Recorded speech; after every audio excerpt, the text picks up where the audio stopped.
Hello everyone, আসসালামু আলাইকুম। আবার আপনাদের সামনে নতুন একটি ভিডিও নিয়ে স্বাগতম। যে আমাদের যেই ফার্ম মুরগির ঘরটা আছে, যেই মুরগির বাচ্চাগুলো উঠাইছিলাম, যে আমাদের যে প্রতিনিয়ত যে যারা ভিডিও দেখেন, যে এই বাচ্চাগুলো আমরা যে দ্বিতীয়বার উঠাইছিলাম, সেই বাচ্চাগুলো কতটুকু হয়েছে অনেকেই বলেন। আলহামদুলিল্লাহ, বাচ্চাগুলো অনেক বড় হয়েছে, বা 1 মাসের ভিতরে অনেক বড় হয়েছে বাচ্চাগুলো।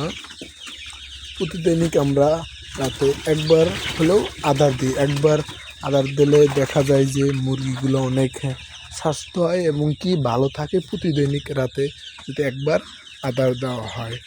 আর আমরা যখন 1 মাসের ভিতরে আমরা ভ্যাকসিনের যে ব্যাপারটা, 1 মাসের ভিতরে আমরা ভ্যাকসিন 2বার করি। 1 মাসের ভিতরে 2বার আমরা ভ্যাকসিন করি। তারপর আমরা ভ্যাকসিন 3 মাস পর পর আমরা আমাদের যে ফার্ম মুরগি আছে ওইগুলো 3 মাস পর ভ্যাকসিন করি।